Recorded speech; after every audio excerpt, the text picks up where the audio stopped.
Hello everyone, and welcome to another astrophotography tutorial with me, Alex Beamer. So in today's video we're going to look at a photo in Lightroom, and it's just going to be a single frame of the Milky Way, and we are going to learn how to bring out the detail in the Milky Way and hide other details that we don't want to see. So here's the photo that we're looking at today. So I took this photo of someone who has clearly lost their mind. And I know that they've lost their mind because I know this person. And I know this person because this person is me. Anyways, I don't even really remember taking this photo. I was just out with my camera and I saw some weird birds and then I saw a bright light and then I woke up this morning, thought it was a dream, turned on my camera, found these photos, thought, well, at least I have something for today. And anyways, you can see here in the Milky Way, we've got some subtle detail that we can pull out and we can make more vivid. Oh, actually, that's one of those weird birds that I saw. Let's, what, oh, that's the weirdest bird I have ever seen. Okay, it's an albatross made of light and metal. Okay, just shh. Okay. Continuing on. We are going to pull some detail out of the Milky Way and we are going to just ignore birds for the rest of our lives. So the first thing we're going to do is we're going to look at exposure and contrast. So when you take a photo at night, you have to use a long exposure. So as you can see up here, this photo was taken 20 seconds at f2.8 ISO 1600. I was using my 28 to 75 millimeter lens, but I had it zoomed in to 30 millimeters. So that gave me a lot of good detail out here in the night sky, but it's really not enough. And to really get out more detail, you have to kind of boost the exposure and add a little bit of contrast. So here's what doing that does. So if we come over here and we pull that slider to the right, you can see we can see more and more details. And as you can see, these crazy little bird light rays get a little stronger too. And so if we increase the contrast, we bring back some of that darkness, but we leave some of that detail, which is, that looks pretty nice. It actually saturated the Milky Way a little bit more as well. So as you can see, boosting the exposure and the contrast made the Milky Way more vivid, but down here it did something weird. You can see the sand in the ground is really bright, and that was really bright before with the bird light shining on it, but right now it's overexposed and you can see that key light surrounding me and enveloping me, taking me away from this just kind of shining around me, that it's a little bit much. So what we're going to do is we're going to take the highlights. Now the highlights are the brighter areas of the photo, and we're going to pull those down just a little bit. And you can see what that did. Like, you bring it back a lot of detail, even in the sand there. Now, the sand I'm not too worried about because we're just going to crop the sand right out of this photo. But as you can see, it brought a lot more detail. You can even see the hairs on my head now, where it was just kind of a bright blur there before. You bring that back down and you can see a lot more detail. So that's a nice key light around there. And so that looks good. And the next thing we're going to do is the shadows. Now the shadows represent the darker areas of the photo. So you bring the shadows down and everything gets darker. But what we're going to do is we're going to boost those shadows up. See, now that kind of balances out the photo a lot more. Now, we don't want to boost it too high because you can see the plaid in my sweater now. And that's great that you have that detail, but I kind of liked it being a silhouette, so we're not going to boost that too high. And then what we're going to do is we're going to go down here to the blacks, and we're just going to bring the blacks down. So the difference between shadows and blacks is that the blacks represent the places with no detail whatsoever, where shadows are just the dark areas. So when we bring the blacks down, we're actually telling Lightroom where we want all the detail to just drop off completely, and we want it to be just black. So shadows are the dark areas and blacks are the blackest areas in this photo. And you know what? That looks pretty good. I like the way that looks. You also have whites, which represent, much like the blacks represent the it's so dark there's no data. The whites also represent it's so bright there's no data. And we can boost that as well. But truth be told, for this photo, maybe even taking some away is actually more beneficial than boosting it. You can see more detail in the Milky Way for sure, and that looks good. But we're going to save adjusting the whites. So here we have texture, clarity, and dehaze. Now texture, sometimes I'll use texture to help with noise reduction. If you bring it down, it kind of makes things nice and smooth. But for this photo, I don't think we need it. And if you bring it up, as you can see, it really does make the stars pop, but it kind of looks a little much. It looks like, those stars are big, sharp holes. And we don't really want that. So we're not going to add any texture, and we're not going to remove any texture either. So the next thing that we're going to adjust is the clarity. Now, clarity, as I'm sure you've guessed, helps make your image more clear. And it does this by adding contrast. So it's a different way of adding contrast. So if we increase the clarity here, as you can see, some things pop a little bit more. And we're just going to increase it a little bit because it's bringing out some. It's nicely bringing out details in the stars, but it's also making some of the stars, a little too crazy. So we're only going to increase it a little bit, and we're going to, again, that's one of the things that we're going to use in the adjustment brush. And then dehaze, we're going to dehaze this just a little bit. And dehaze helps to bring out detail that could be hidden behind any kind of haze. So it's good to use on images that are foggy, or things like that. And as you can see, if I really crank it up, those bird rays almost completely disappear, which is great because why are birds shooting rays at me? And now with all the contrast that we've added to this image, it's actually pretty colorful. So we're going to leave vibrance and saturation alone.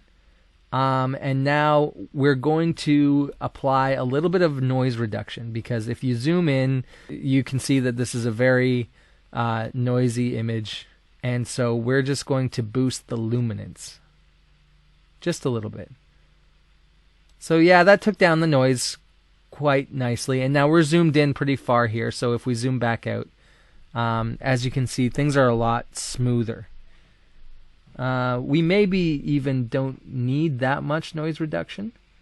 I'm going to bring it down just a little bit here because you don't want to do too much. If you do too much, things just get a little crazy.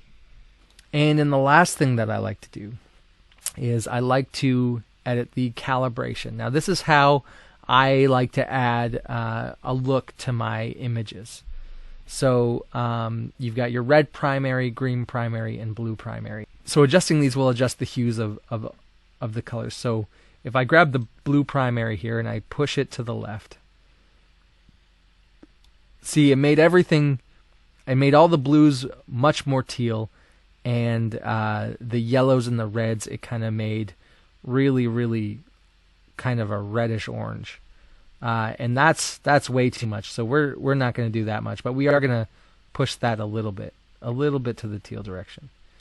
And then in our red primary, let's add some orange there. Oh, maybe not. Let's go towards magenta. That's a little bit nicer. And then in our green primary, let's just, play with that a lot. A lot of this is just kind of playing with settings and seeing how you like them. So if I push the green primary all the way to the left, it looks more, the teal blue looks more cyan-y. And if I push it all the way to the right, it kind of looks a little more on the green end of teal. So we're going to pull it back just a little bit. And yeah, that's some nice colors there. My hands are a little bit red, which is a little much, so we're going to bring down the red saturation. That's better. Alright, so we're looking pretty good here.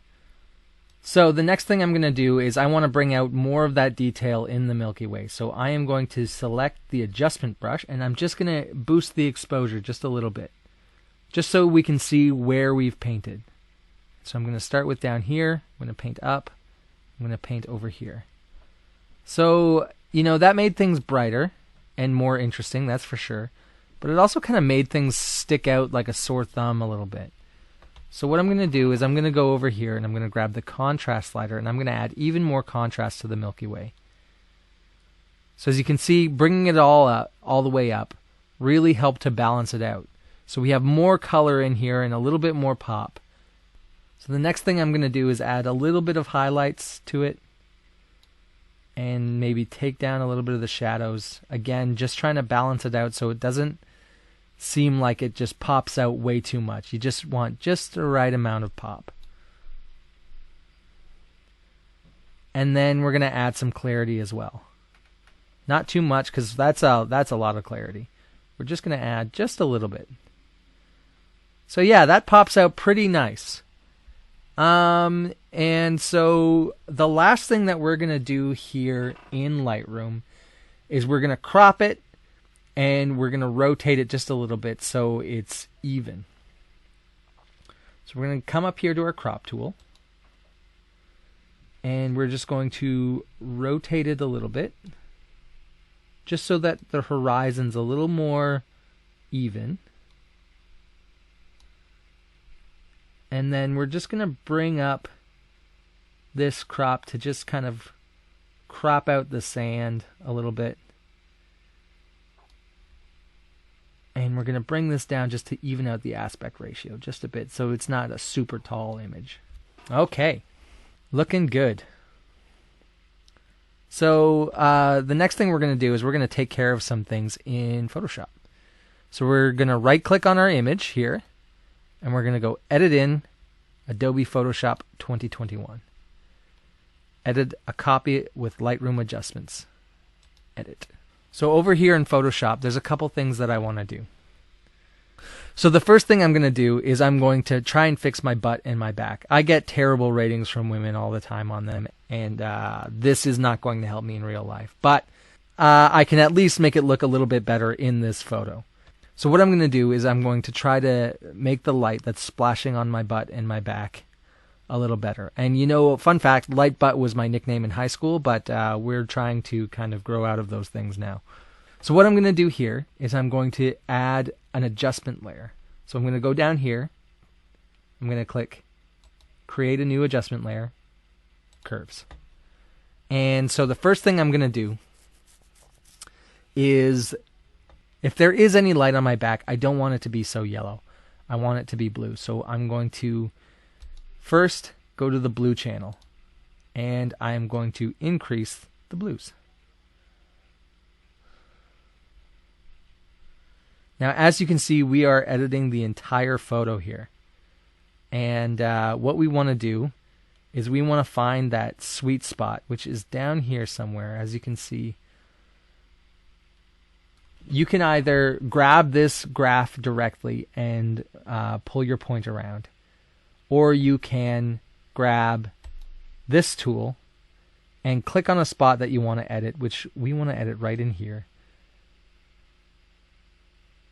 And we are actually, that was a black pixel that we grabbed. So we grabbed the clipping point.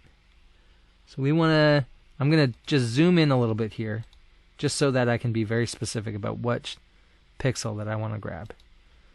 So as you can see, it's much more purple now, and I'm just going to bring this back down. And I'm not too worried about what it's doing to the rest of the image, because we're going to be masking out the rest of the image anyways. But that right there looks a lot better. It's a lot less yellow. Now I'm going to go back to the RGB curves, and I'm actually just going to darken it up just so that you only see very little anyways. So now, since this is an adjustment layer, we have a layer mask already applied to it. So now with the layer mask selected, first thing we're going to do is we are going to dump black paint all over the layer masks. So in doing that, I just hit Alt-Delete, and in doing that, I just hid the layer mask entirely. I'm just going to start painting over my back and my butt. So now my back is filled in there, but if I go up on my arms with this size of brush, you can see that it just kind of puts these blue globs over my arm, and then the photo is even stranger than it already is. So going back, we're going to lower our brush size, and we're also going to lower the flow to 25%. So flow helps you apply things gradually, and that helps in situations like these, because just in case you go off a little bit, you're not in trouble.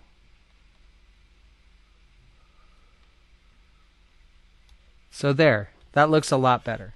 So I'm going to hide this. Yellow back, yellow butt, silhouette.